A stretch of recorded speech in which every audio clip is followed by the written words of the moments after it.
Hey, listen, I'm super excited because we get to start off another amazing, incredible week with a lot of momentum. But listen, what I want to talk about today is things not to do so that you won't be broke. So here's the deal. Mindset is everything. How we think determines how we're going to be. So let's kind of unpackage that a little bit. Many times people are in positions where they think that they have to have an and or lifestyle. They have to choose. I was just watching something this morning where someone posted one of my pet peeves, which is here are 4 options. You can only pick one, or one got to go. You can't have it all. Listen, we believe in a life of abundance. We don't live a scarcity lifestyle in Harris Family Unit. We believe that you should be able to have and both in life. So if you go to a picnic and they're serving hot dogs and hamburgers, you don't have to pick one or the other. Just have them both. So when people understand that there's an abundance of everything that you possibly need on this planet, then you can start seeing life differently. When you see life differently, you can then start making different decisions. You don't have to make emotional decisions. You don't have to make decisions based on, well, how much is this going to cost? Whatever it is, just get it. Swipe the card, put cash on the table, however you're going to pay for it, and not be so bogged down with costs. Because when you do, you start making emotional decisions and you start going basically on your needs only and not your wants. So in life, when we were growing up, we all had what I call a dream circle. In that dream circle, we had all types of deals as far as the kind of house we wanted to live in, the kind of car we wanted to drive, the kind of profession we wanted to have, where we travel, how our family dynamics would look, just all kind of stuff like that. But what happens is once we get into the workforce and we start creating income, what happens is we have this income circle and it's about that small, but the dream circle may have been this big. So what happens, people start minimizing their dreams to meet and match the income circle. Instead, make the income circle bigger to meet and surpass your dreams. So it's easier actually to just figure out how to make more money than to try to budget and live within a scarcity type mentality.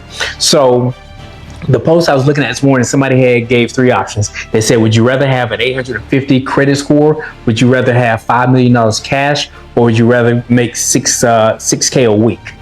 So again, when you're looking at finances and having financial literacy and acumen, it's kind of like an easy question to answer. It really shouldn't take much effort. Listen, an 850 credit score, that's great. You can now leverage, you can use credit to purchase things, but listen, you still got to pay the money. So let's take a look at the last option, which was $6K a week. Somebody even asked, well, is that for life? Doesn't matter. It really doesn't matter. So if someone's offering you $5 million cash, you take the $5 million cash. It's like a no-brainer. Because here's why. No matter how you try to calculate it strategically, do mathematics, and you say, well, if I get $6,000 for the rest of my life, listen, you don't know if the rest of your life may be about 6 o'clock today. We don't know how much time we're going to have. So you take the $5 million today. So if something happened to you tomorrow, the $5 million is still an asset in your family. We got to think. But so many times we position ourselves again emotionally because we're thinking in terms of scarcity as opposed to abundance. So many times we make decisions. Listen, the lack of money can kill you. What do I mean by that? Not having enough money determines what type of groceries you get. If you can buy organic food versus not organic food, if you're limited to eating stuff like chips and soda and stuff like that, more so than eating vegetables. You ever notice that it costs more money to buy a bottle of water than it does to cost a big liter of soda? There's reasons behind it. So you guys hear me always talk about with wealth comes health. Your wealth is going to be all for naught if you're not healthy. But again, the lack of money can also limit your medical resources. It can determine what hospitals you can and cannot go to, which treatments you can and cannot get. One of my mentors many years ago, he told me this one thing. I asked him about insurance. I said, what are your thoughts about insurance? At that time, this was like 2001, 2002. At that time, he said, listen, the most expensive medical procedure that one can have is open heart surgery. He said it was $2 million at that time. I don't know how much it costs now, but at that time it was $2 million. He said, I got $2 million sitting over here in this account. He said, I don't need insurance. So they gave me a different perspective to start seeing things a little differently.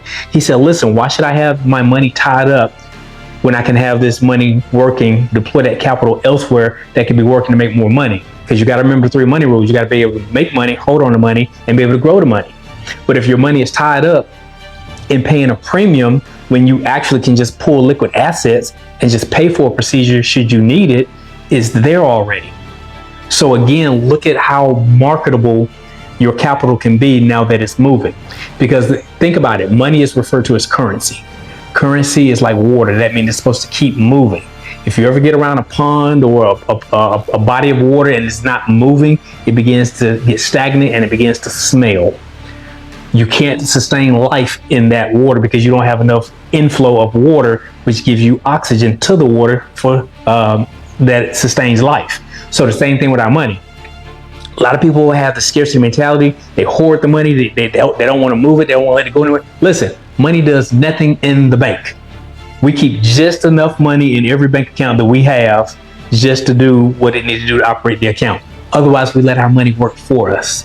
So again, it comes with a mindset. We have to be able to see things differently. So when all of your decisions are not based solely on income or the lack thereof, then you can start making more informed decisions. You can make more well-educated decisions. So here's the deal.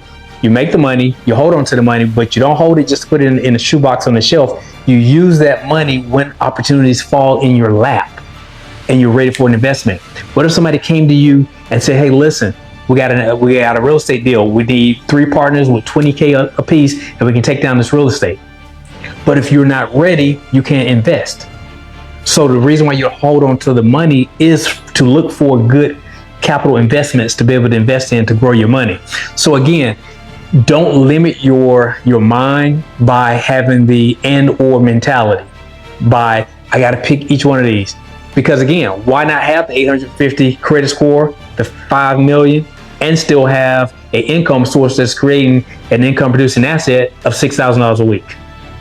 Why do we have to just choose one of those options when you can have all of them? So again, I think that limits people as far as their potential because subconsciously, listen, your mind will believe whatever you tell it. I'm gonna give you an example. Think back in school. We all had that beauty queen. Everyone said, oh, she's very beautiful, he's very handsome. But that person may have been telling themselves, you know what, I'm ugly, I'm hideous, I'm not this, but the rest of the world see them as a good looking person.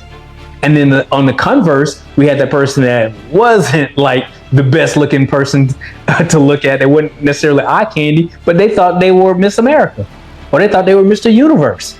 So again, whatever our mind tells us, it will believe. So that's why it's critically important that we speak life into yourself. This is my litmus test. I'm gonna close on this.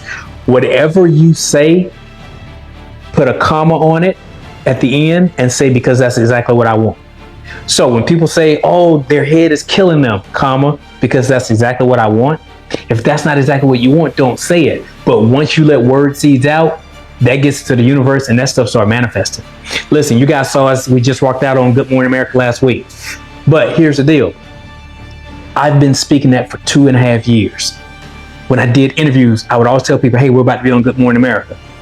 Had no idea when it was gonna happen, but I always knew it was gonna happen. And I kept speaking it. Other people started speaking it. Other people started agreeing with it. And then it got into the universe and it started manifesting. So you gotta get good at using the most powerful muscle in your body, which is your tongue.